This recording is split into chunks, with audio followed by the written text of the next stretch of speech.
Hi friend, माझ्या चॅनलमध्ये तुमचं स्वागत आहे। चला तर माझं नाव आहे नाजनीन। आज मी लौकीची भाजी म्हणजे दुधी भोपळ्याची भाजी बनवणार आहे, अगदी साधी सोपी।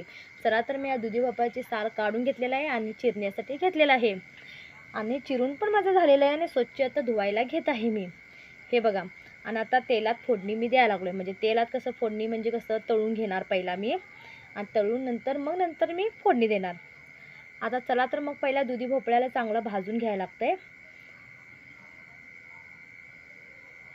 खालीवर करून घ्या, परतून घ्या, एक 2-3 मिनटं चांगलं त्याला भाजून घ्यायचं। चला तर मग आता माझं भाजून पण झालेलं आहे आणि एका मी भांड्यात पण काढलेलं आहे। आता 1 चमचा तेल घालत आहे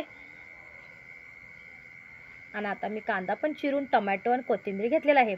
चला तर मग आता मी टोमॅटो आणि कांदा आणि कोथिंबीर आता ह्यांना सर्वांना एकत्र टाकते त्याच्यामध्ये आणि आता ह्यांना एकजीव करून घेते।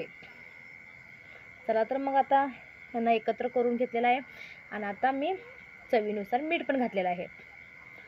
अगदी साधी सोपी आहे लौकीची भाजी किंवा तुम्ही दुधी भोपळ्याची भाजी म्हणू शकते। अगदी पौष्टिक आहे, छान आहे आणि शरीरासाठी खूप छान आहे आणि BP साठी तर खूपच चांगलं आहे ही दुधी भोपळ्याची भाजी। चला तर मग कांदा, टोमॅटो आणि कोथिंबीर माझा भाजून झालेला आहे आणि चवीनुसार आता म्हणतात की नाही चवीनुसार मीठ पण झालेलं आहे आणि चटणी 1 चमचा मी घातलेला आहे। हे बघा, आणि आता चटणी पण भाजून झालेली आहे आणि वरनं शेंगदाण्याचं कूट पण घालत आहे बघा। आणि चला तर मग आता दुधी भोपळ्याला मी भाजून घेतलेला आहे, आता त्याच्यामध्ये मी घालून घेत आहे।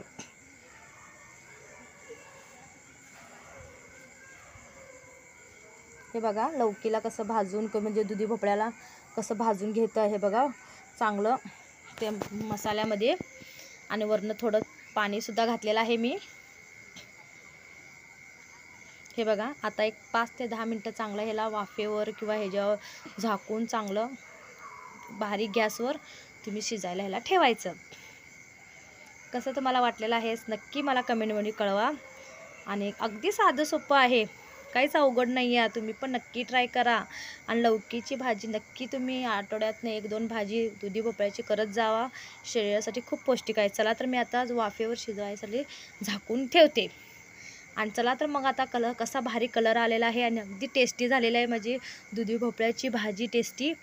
आणि तुम्ही पण नक्की ट्राय करा आणि कशी वाटली कमेंटमध्ये नक्की कळवा आणि माझ्या चॅनलला लाईक आणि सबस्क्राईब नक्की करा। असंच माझा व्हिडिओ बघत जावा, अगदी साधी सोपी आहे।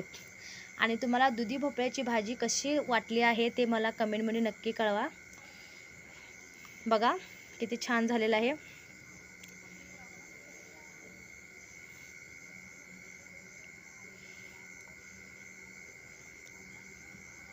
बाय।